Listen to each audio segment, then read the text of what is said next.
Hello everyone, welcome back to my channel. आज हम बात करने वाले हैं मार्वल स्टूडियोज की नई film captain America brave new world के बारे में। तो चलिए बिना किसी देरी के स्टार्ट करते हैं।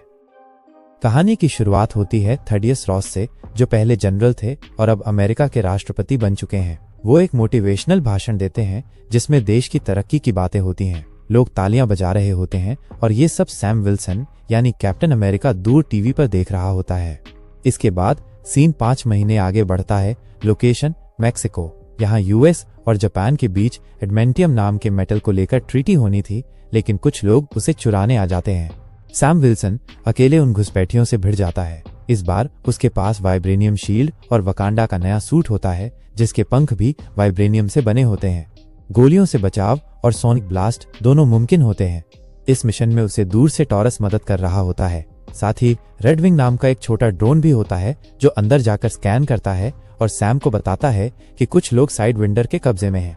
साइड विंडर कुछ लोगों को एडमेंटियम के साथ बाइक पर भगा देता है और खुद सैम से भिड़ जाता है। सैम टॉरस से कहता है कि भागते हुए लोगों को पकड़ो, ये साइड विंडर मैं देखता हूँ। साइड विंडर के साथ एक ताकतवर बंदा भी था जिसकी सैम विल्सन से जबरदस्त फाइट होती है। दोनों की फाइट नॉर्मल ह्यूमन लेवल पर थी, कोई सुपर सोल्जर सीरम नहीं, मगर फाइट जबरदस्त थी। आखिर में जीत कैप्टन अमेरिका की ही होती है और एडमेंटियम वापस मिल जाता है। ये खबर प्रेसिडेंट थडियस रॉस तक पहुंचती है कि हमारे एक्स एवेंजर ने शानदार काम किया। इसके बाद सीन में सैम और टॉरस आपस में बात करते हैं। टॉरस कहता है, तू अपनी वो एरियल किक सिखा दे यार। सैम मुस्कुरा कर कहता है, चलो तुम्हें किसी खास से मिलवाता हूँ जो तुम्हें ट्रेन करेगा। फिर एंट्री होती है आइजेया ब्रैडली की, वही शख्स जिसे falcon and the winter soldier में दिखाया गया था। वो दूसरा इंसान था जिस पर सुपर सोल्जर सीरम इस्तेमाल हुआ था। उसकी ताकत कमाल की होती है, मानो एक पंच में कई बंदे ढेर हो जाए। वो टॉरस को ट्रेनिंग देने लगता है और इसी के साथ उसका पास्ट भी दिखाया जाता है। कैसे यूएस गवर्नमेंट ने 30 साल तक उस पर एक्सपेरिमेंट किए और किस तरह नस्ल भेद के चलते उसे टॉर्चर किया गया। इसलिए वो थडियस रॉस को प्रेसिडेंट बनता देख खुश नहीं था। आखिर में एक प्रेसिडेंट पार्टी होती है जिसमें दुनिया भर के नेता आते हैं, यहाँ तक कि इंडिया से मोदी जी भी आते हैं। सैम को भी इनवाइट किया जाता है और वो आइजेया से कहता है, इस बार आप भी मेरे साथ चलिए, बढ़िया सूट तैयार कर लीजिए। अगले दिन सैम, टॉरस और आइजेया सूट बूट में लिमोजीन से व्हाइट हाउस की पार्टी में पहुंचते हैं। वहां का माहौल बेहद रंगीन होता है। टॉरस मस्ती में सेल्फी ले रहा होता है और आइजेया उससे पूछता है, भाई ये सेल्फी कैसे लेते हो, मुझे भी बताओ। इसी दौरान प्रेसिडेंट थडियस रॉस सैम को अकेले बुलाकर कहते हैं कि जिस तरह से दूसरे देशों ने एडमेंटियम चुराने की कोशिश की, वो दोबारा ऐसा कर सकते हैं। इसलिए अब वक्त आ गया है कि अवेंजर्स को फिर से असेंबल किया जाए। सैम थोड़ा सोचकर कहता है, ठीक है सर, मैं इस पर विचार करूंगा। इसके बाद सब पार्टी में शामिल होते हैं। जब पार्टी खत्म होती है, प्रेसिडेंट सभी मेहमानों को एक बड़ी स्पीच के लिए आमंत्रित करते हैं, जहां फ्रांस, जापान और इंडिया समेत दुनिया भर के लीडर्स होते हैं। इंडिया से मोदी जी भी मौजूद होते हैं। स्पीच में रॉस बताते हैं कि इटर्नल्स फिल्म में जो सेलेस्टियल टियामट समुंदर से उभरा था, उसकी बॉडी से एडमेंटियम मिला है, एक ऐसा मेटल जो वाइब्रेनियम से भी ज्यादा मजबूत है। अब क्योंकि ये मेटल इतना पावरफुल है तो इससे लड़ाइयां न हों, इसके लिए सभी देश मिलकर फैसला करते हैं कि एडमेंटियम को बराबर बराबर बांटा जाएगा ताकि वर्ल्ड वॉर जैसी स्थिति ना बने। इसी दौरान कुछ अजीब म्यूजिक सुनते ही आइजेया ब्रैडली अपना कंट्रोल खो बैठता है और अचानक गन निकालकर प्रेसिडेंट पर फायरिंग कर देता है। चारों ओर अफरा तफरी मच जाती है, सिक्योरिटी अलर्ट हो जाती है और कुछ गार्ड तो खुद ही फायरिंग शुरू कर देते हैं। सिचुएशन बिगड़ जाती है, लेकिन तभी सैम विल्सन बीच में आकर आइजेया को रोकता है। पूछता है, ये आपने क्या कर दिया? आइजेया खुद कंफ्यूज होता है और कहता है, मुझे कुछ याद नहीं, मैं यहाँ कैसे आया? इसके बाद आइजेया को अरेस्ट कर जेल भेज दिया जाता है। सैम प्रेसिडेंट रॉस से मिलने जाता है और कहता है कि सर, आइजेया ने जानबूझकर ऐसा नहीं किया, इसके पीछे कोई दिमागी कंट्रोल है, मुझे सच पता करने दीजिए। वो आगे कहता है, अवेंजर्स असेंबल पर मैं काम कर रहा हूँ, लेकिन रॉस साफ मना कर देता है। कहता है, जिसके दोस्त ने मुझ पर गोली चलाई उस पर मैं कैसे भरोसा करूं? Avengers plan cancel, international treaty भी कैंसिल। सैम ये सब सुनकर परेशान हो जाता है, लेकिन आइजेया से मिलने जेल पहुंचता है और पूछता है, आखिर तुमने ऐसा क्यों किया? आइजेया बताता है, मुझे कुछ याद नहीं, पार्टी में बस म्यूजिक चल रहा था, टॉरस के साथ कुछ फोटोज ली थी, फिर होश आया तो मैं पार्क में था, लगता है किसी ने मेरे दिमाग से खेल किया है। सैम को समझ आता है कि अगर उस पूरे हादसे के बीच के टाइम को ठीक से देखा जाए तो सच सामने आ सकता है। वो सीसीटीवी फुटेज चेक करता है और नोटिस करता है कि जब आइजिया फोन में टॉरस के साथ सेल्फी देख रहे थे तभी उनका फोन कई बार ब्लिंक करता है। इससे साफ होता है कि माइंड हैकिंग हुई थी। लेकिन जैसे ही सैम ये सब किसी को बताने निकलता है, साइड विंडर आकर उस पर हमला कर देता है। इनके बीच एक नॉर्मल सी फाइट होती है। फाइट के बाद सैम पूछता है, तू किसके लिए काम करता है? साइड विंडर जवाब देता है, लीडर के लिए।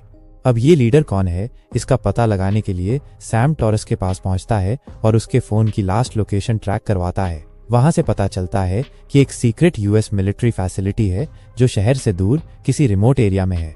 उधर प्रेसिडेंट रॉस टेंशन में है क्योंकि सभी देश इस एडमेंटियम वाली डील से पीछे हट रहे हैं, तो वो जापान रवाना होते हैं ताकि किसी तरह डील को फिर से शुरू किया जा सके। इधर सैम और टॉरस उस सीक्रेट फैसिलिटी में पहुंचते हैं। जगह देखने में कोई आम ब्रॉडकास्ट ऑफिस लगती है, बड़ी बड़ी छतरियों से ढकी हुई, लेकिन हकीकत कुछ और थी। सैम रेडविंग की मदद से अंदर घुसता है, सिक्योरिटी जाली काटता है और सिर्फ 15 सेकंड में गेट हैक करके दोनों अंदर पहुंच जाते हैं। फैसिलिटी के अंदर सैम और टॉरस को एक सीक्रेट लैब दिखाई देती है, ऐसी जगह जहां ह्यूमन माइंड कंट्रोल पर एक्सपेरिमेंट चल रहे थे। वहां ढेरों लोगों का डेटा रखा हुआ था जिससे साफ पता चलता था कि ब्रेन हैकिंग या माइंड मैनिपुलेशन पर रिसर्च हो रही थी। उधर थर्डियस रॉस जापान के प्रेसिडेंट से मिलते हैं और समझाते हैं कि उस दिन का हमला जानबूझकर नहीं बल्कि एक एक्सीडेंट था। साथ ही वो कहते हैं कि एडमेंटियम डील पर अमेरिका अब भी अडिग है। लेकिन जापानी प्रेसिडेंट भड़क जाता है। वो कहता है, शायद तुम लोगों ने ही एडमेंटियम चुरवाया था और अब उसी का हीरो बनना चाहते हो। अब हम किसी से नहीं डरेंगे, हम जितना चाहें उतना एडमेंटियम निकालेंगे। इस बात पर रॉस गुस्से से भर उठता है और मन ही मन न्यूक्लियर वॉर की प्लानिंग करने लगता है जिसमें इंडिया, पेरिस और जापान जैसे देश शामिल होते हैं। इधर सीक्रेट फैसिलिटी में सैम और टॉरस की मुलाकात होती है लीडर से, जिसे असली नाम से जाने तो वो है सैमुअल स्टर्न्स, वही शख्स जो द इनक्रेडिबल हल्क फिल्म में मिस्टर ब्लू था। पहले वो ब्रूस बैनर की मदद कर रहा था, मगर बाद में जब हल्क का खून उसके सिर पर गिरा तो उसका दिमाग सुपर इंटेलिजेंट बन गया। अब लीडर के पास फ्यूचर देखने की और संभावनाएं प्रेडिक्ट करने की क्षमता है जो उसे खतरनाक और बेहद चालाक बनाती है। असल में थर्डियस रॉस का मकसद ये था कि सुपर सोल्जर सीरम और गामा रेडिएशन की मदद से एक ऐसी आर्मी बनाना चाहता था जो दुनिया की हर ताकत को पछाड़ सके। लेकिन जब उसने देखा कि सिर्फ एक हल्क कितना बड़ा खतरा बन सकता है तो उसने वो प्रोजेक्ट बीच में ही रोक दिया और सैमुअल स्टर्न्स को जेल में डालने की तैयारी करने लगा। लेकिन सैमुअल स्टर्न्स ने चालाकी दिखाई। उसने कहा, मेरे पास ऐसी सोचने की ताकत है जिससे मैं आपका राजनीतिक भविष्य तक प्लान कर सकता हूँ। मैं बता सकता हूँ कि कैसे आपको पावर में आना है।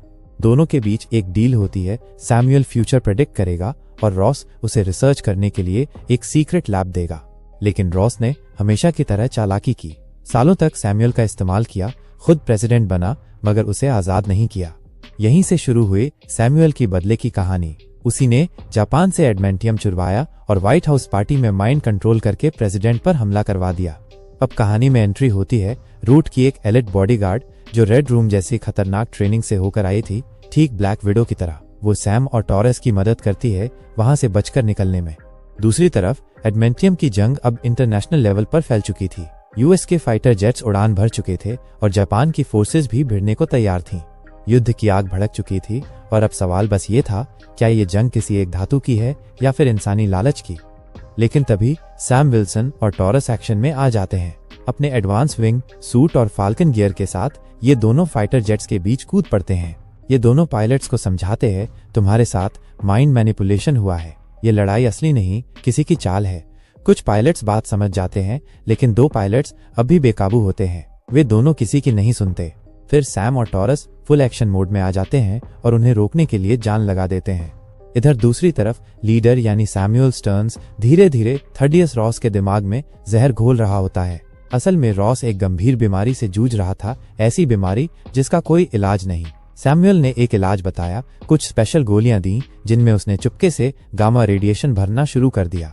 अब असर ये हुआ कि रॉस का शरीर धीरे धीरे रेड हल्क की तरफ बढ़ रहा था। सैमुअल का मकसद साफ था, तूने मुझे सालों तक कैद में रखा, अब मैं तुझे दुनिया के सामने एक राक्षस बना दूंगा।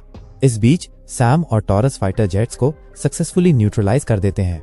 वहीं थर्डियस रॉस अपने भीतर उठती हल्क जैसी शक्ति को कंट्रोल करने की कोशिश करता है। वो लड़खड़ाता है लेकिन आखिरकार खुद पर काबू पा लेता है। लीडर को इस पर गुस्सा आता है और कहता है, तू बच गया इस बार, लेकिन अगली बार मैं तुझे रेड हल्क बनाकर ही छोड़ूंगा। इसके बाद सीन कट होता है एक हॉस्पिटल में, जहां टॉरस गंभीर रूप से घायल पड़ा होता है। वो पूरी तरह से बेहोश है, हालत बहुत नाजुक बनी हुई है। यहीं पर हमें एक स्पेशल कैमियो भी देखने को मिलता है विंटर सोल्जर बकी बार्न्स का, जो कि कैप्टन अमेरिका के पुराना जिगरी यार था। वो वहां आया होता है टॉरस को देखने और सैम को सपोर्ट देने। वो सैम से कहता है, तूने बहुत अच्छा किया, अब वक्त है कि सही फैसले लिए जाएं। और जाते जाते सैम से एक छोटा मजाक करता है, अब शायद मुझे भी प्रेसिडेंट बनने की कोशिश करनी चाहिए। फिर व्हाइट हाउस, जहां सब कुछ अब शांत है। अलग अलग देशों के प्रतिनिधि, राजदूत और रिपोर्टर्स एक बड़ी इंटरनेशनल प्रेस कॉन्फ्रेंस में पहुंचे होते हैं। हर तरफ चेरी ब्लॉसम के पेड़, सफेद टेंट्स और एक पॉजिटिव माहौल। मगर इसी माहौल के बीच लीडर यानी सैमुअल स्टर्न्स छुपता हुआ पहुंच जाता है। वो सैम के पास आता है और फुसफुसाकर कहता है, इस पूरे तमाशे के पीछे मैं ही था और अब तुम असली प्रेसिडेंट का असली चेहरा देखोगे। असल में सैमुअल ने थर्डियस रॉस की दवाओं में बहुत हाई डोज गामा रेडिएशन मिला दिया था, और अब जब प्रेसिडेंट थर्डियस रॉस स्टेज पर आता है तो कुछ रिपोर्टर्स जानबूझकर उसे टेढ़े मेढ़े प्रेशर वाले सवाल पूछते हैं। और उसी तनाव में रॉस का माइंड ट्रिगर हो जाता है। उसकी आंखें जलने लगती हैं, हाथ कांपने लगते हैं और फिर पूरा शरीर लाल रंग में बदलना शुरू हो जाता है। सूट फटने लगता है, बॉडी गर्म होकर स्टीम छोड़ती है और देखते ही देखते वो रेड हल्क में बदलने लगता है। अब सब कुछ तहस नहस होने वाला था, लेकिन सैम विल्सन तैयार था इसे रोकने के लिए, चाहे जो हो जाए। अब यहाँ से जो फाइट शुरू होती है वो कमाल की थी। मतलब पहली बार ऐसा फील हुआ कि हाँ यार, अब असली मार्वल वाला मोमेंट आ गया है। सैम विल्सन अपने फुल फॉर्म में थ्रस्टर, शील्ड, विंग्स, हर एक चीज का फुल पोटेंशियल यूज करते हुए रेड हल्क को रोकने की कोशिश करता है। लेकिन रेड हल्क, भाई साहब, वो तो ताकत की मशीन निकला। एक झटके में आधी बिल्डिंग तोड़ दी, सैम की एक विंग चटक दी और फिर घसीटते घसीटते ये लड़ाई आ जाती है एक खूबसूरत चेरी ब्लॉसम गार्डन में। जगह तो बहुत प्यारी थी, मगर फाइट उतनी ही भयानक। अब सैम के पास और कोई ऑप्शन नहीं था। वो अपने बचे हुए एक पंख के साथ, जो वाइब्रेनियम सोनिक शील्ड लगी थी, उसे एक्टिवेट करता है और एक जबरदस्त सोनिक ब्लास्ट रेड हल्क के ऊपर छोड़ता है। ब्लास्ट इतना जोरदार होता है कि पूरा एरिया कांप उठता है, लेकिन रेड हल्क पर बस हल्की सी खरोंच आती है। तभी सैम कैप्टन अमेरिका वाला अंदाज दिखाता है, शरीर से नहीं दिल और दिमाग से लड़ता है। वो कहता है, थर्डियस रॉस, आप जानते हैं और मैं भी जानता हूँ कि आप एक पंच में मेरा बुरा हाल कर सकते हैं, लेकिन कभी अपनी बेटी की आंखों में झांक कर देखिएगा, क्या वो गर्व करेगी ऐसे पिता पर जो अपनी ताकत पर काबू नहीं रख सका। इस लाइन का असर होता है। थोड़ी देर रेड हल्क खामोश रहता है और फिर धीरे धीरे इंसानी रूप में वापस आ जाता है, सरेंडर कर देता है। गवर्नमेंट के लोग उसे ले जाते हैं सीधा राफ्ट जेल में।